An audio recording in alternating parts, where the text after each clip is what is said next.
आजकल अपने जिंदा रहने का परिचय देते रहते हैं। उनको पता भी नहीं रहता वो क्या बोल रहे हैं, क्या बोलना चाहते हैं, कुछ भी बोल देते हैं और अनाप शनाप बयान देते हैं जिनके न तो पूंछ होती है न सिर होता है। उनकी आदत बन गई है कि बोलो और भाग जाओ। उनको यह भी पता नहीं है कि अभी क्या हो रहा है और पहले कांग्रेस के राज में क्या होता था। वो क्या समझते हैं कि झूठ बोलने 100 बार झूठ बोलने से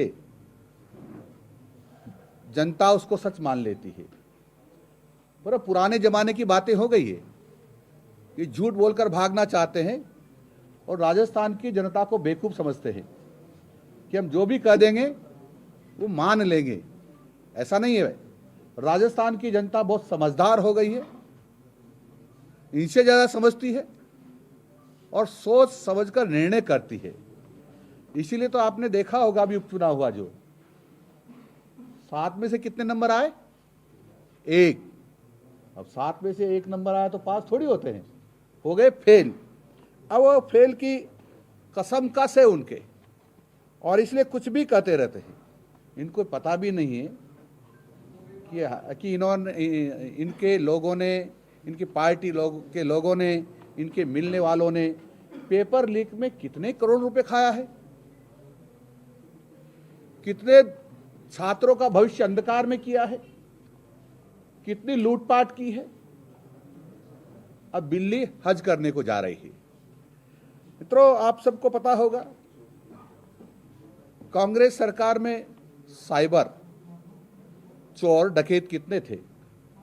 अब लगातार पकड़े जा रहे हैं, हम जेलों में जा रहे हैं और अत्याचारों की तो पराकाष्ठा थी। आप मेवात क्षेत्र से अच्छी तरह परिचित होंगे।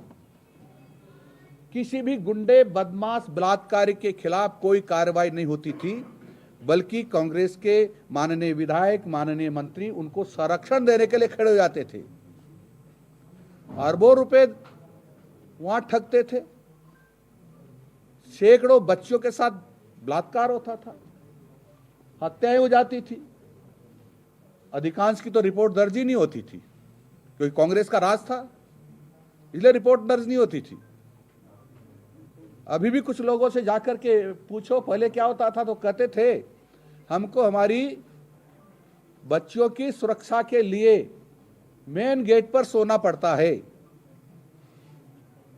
हमको हमारी बच्चियों की सुरक्षा के लिए कानून की अवहेलना भी करनी पड़ती है और कानून की अवहेलना करके भी हम करते हुए 14-15 साल की उम्र में ही बच्चों की शादी कर देते हैं। इतना क्षोभ था, लेकिन अब क्षोभ गायब हो रहा है तो इनको चिंता हो रही है कि हमारे जिनको हम संरक्षण देते थे, बलात्कारियों को, चोरों को, डकैतों को, जिसमें अधिकांश कांग्रेस से भी होते थे, अब उनको जेल में जाना पड़ रहा है। वो लूटपाट करते तो वसूली भी होती है और जेल में भी जाते हैं। और ये भारतीय जनता पार्टी की सरकार ऐसे चोर, गुंडों, बलात्कारों से जो धन की वसूली करते थे, जो बदमाशी करते थे, उनको सब उल्टा लटकाकर नाकों से उगलवा लेती है। मित्रों, आप सब लोगों को पता होगा, मैंने अभी जो चर्चा की थी पेपर लीक की, कितने लाख लोगों का भविष्य अंधकार में हुआ होगा, बहुत सारे लोगों का। और देखना बहुत जल्दी कितने लोग नौकरियों से बाहर जाने वाले हैं, जिन्होंने डमी में बिठा करके नौकरी प्राप्त की थी, जिन्होंने नकल करके की थी। और एसओजी ने सारा दूध का दूध, पानी का पानी कर दिया। कुछ दिनों के बाद सैकड़ों की संख्या में और नौकरी से वंचित होने वाले हैं। जो कांग्रेस ने सबको, गुंडों को और बदमाशों को खुला छोड़ा था और उसके कारण से जो राजस्थान की बदनामी हो रही थी, अब जब भारतीय जनता पार्टी की सरकार में अब जब प्रशंसा मिल रही है सरकार को, तो उनको चिंता हो रही है कि ये लोकप्रियता को हासिल कर रहे हैं भारतीय जनता पार्टी की सरकार, और वो सोच रहे हैं हम आगे 50 साल भी आ पाएंगे कि नहीं आ पाएंगे, इसलिए चिंता हो रही है। और चिंता इस बात की भी है उनको कि जब रोज घर जाते थे वो कांग्रेसी तो बड़ी नोटों की थैलियां ले जाते थे और उनके घर वाले झगड़ा करते, पत्नी झगड़ा करती है, बोलो पहले पैसे नोट आते थे वो कहाँ है, अब भी तो लाओ। तो टेंशन में रहते हैं। ये टेंशन मुक्त होने के लिए वो इस प्रकार के ओछे हथकंडे अपनाते रहते हैं। अब भारतीय जनता पार्टी की सरकार लगातार दुष्कर्म करने वालों को भी कटघरे में खड़ा कर रही है, कड़ी सजा दे रही है। आपने देखा होगा चित्तौड़ में 2-3 दिन पहले की घटना है। उस घटना एक स्कूल में प्रेम प्रसंग चल रहा था, आप सबने देखा और दिखाया लोगों को, उसकी ज़्यादा वर्णन में नहीं करना चाहता। उनको हमने बर्खास्त कर दिया है। अब बर्खास्त कर दिया है, हमने उसको सस्पेंड करके तुरंत जो सुनवाई होनी थी, जो विधि की प्रक्रिया अपनानी थी, वो अपनाते हुए हमने उनको तुरंत बर्खास्त कर दिया है। जिसमें अरविंद नाथ व्यास है जो लेवल 2 के हमारे टीचर थे, और ये सालेरा गांव है चित्तौड़ जिले का, उसे पढ़ाते थे। इसलिए कांता पंड्या को भी हमने बर्खास्त कर दिया है। मैं मित्रों ये एक निवेदन और ऐसा करना चाह रहा हूं कि आप सब लोगों ने सुना होगा कि किस प्रकार से भीलवाड़ा के कोटड़ी क्षेत्र में 16 साल की एक बहन को भट्टी में झोंक दिया। कांग्रेसियों के एक निंदा का स्वर नहीं निकला। क्या सांप सूंघ गया था इनको? क्यों नहीं बोले? अलवर में बलात्कार करके, सामूहिक बलात्कार करके सड़क के किनारे फेंक गए, उस पर कोई कार्रवाई नहीं हुई। कांग्रेस के नेताओं के परिजनों ने बलात्कार किया, उस पर कोई कार्रवाई नहीं। कैसी सरकार थी ये कांग्रेस उस समय? इसलिए अब इनको सपना आ रहा है, कितना आनंद था, हमारे लोग बलात्कार करने के बाद भी छूट जाते थे, हमारे लोगों को बहनों को भट्टियों में झोंक देते थे, तभी कुछ नहीं होता था। अब ऐसे लोगों को भारतीय जनता पार्टी की सरकार, माननीय भजन लाल जी की सरकार पकड़ पकड़ के जेलों में डाल रही है। उसके कारण से जो हमने आश्वासन दिया था, यानी कांग्रेस ने आश्वासन दिया था कि हम संरक्षण करेंगे तुम्हारा सबका, अब चोरों का, गुंडों का, बलात्कारियों का, लुटेरों का संरक्षण नहीं कर पा रहे हैं, इसलिए उनको चिंता हो रही है। आपको ये पता होगा अलवर में योगेश और हरीश यादव की मेवों ने पीट कर हत्या कर दी थी। क्या हुआ? कुछ नहीं हुआ। मुकदमा भी दर्ज नहीं किया था, मुकदमा भी दर्ज नहीं किया था। ऐसी मेवात में हजारों घटनाएं हैं जिनका कांग्रेस के मंत्रियों ने, विधायकों ने मुकदमा ही दर्ज नहीं होने दी।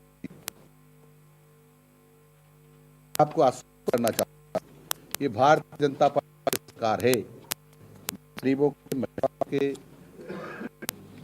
बच्चों के, और दूसरी बात को तो कुल मिलाकर राजस्थान के किसी भी लोगों के खिलाफ अन्याय नहीं होने देगी, वो सबको न्याय मिलेगा। और आपने देखा होगा, तो आंकड़े जुटाए होंगे तो कोई आप मीडिया के लोग हैं, आपने देखा होगा जनवरी 2024 से अक्टूबर 2024 तक 7.78% अपराधों में कमी आई है, और महिला अपराधों में 10.18% कमी आई है, और इस प्रकार से अनुसूचित जाति और जनजाति के अपराधों में 14.28% कमी आई है।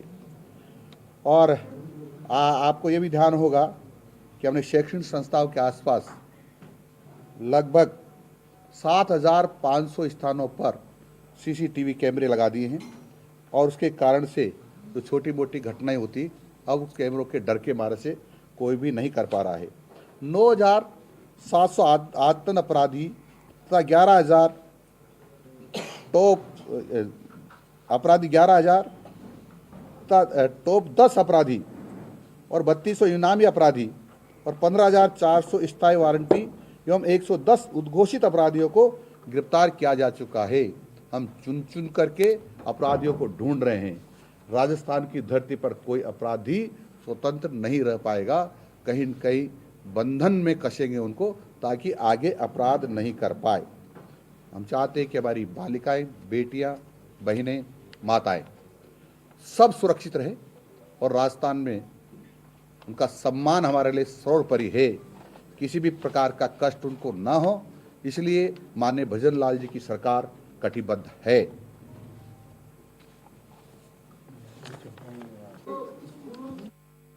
कर दूंगा तो कल मेरे से कौन पूछेगा?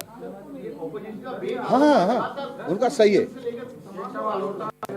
उनकी बात, उनका पूछने का अधिकार है, क्योंकि विपक्ष में है, और हम उचित समय पर उचित जवाब देंगे।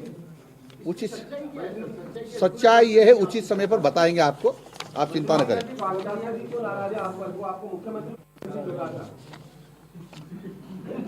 गोविंद सिंह डोटासरा वो पहले खुद तो बन ले, खुद तो बन ले, खुद बन ले। हाँ, गोलो जी से पूछो कि भैया जब जोधपुर में सरेआम कुछ गुंडों ने हमला किया था आम जनता के ऊपर, और विशेषकर मालियों के ऊपर भी किया गया था, तुम थे कहाँ? कहाँ सो रहे थे? सो कहाँ रहे थे?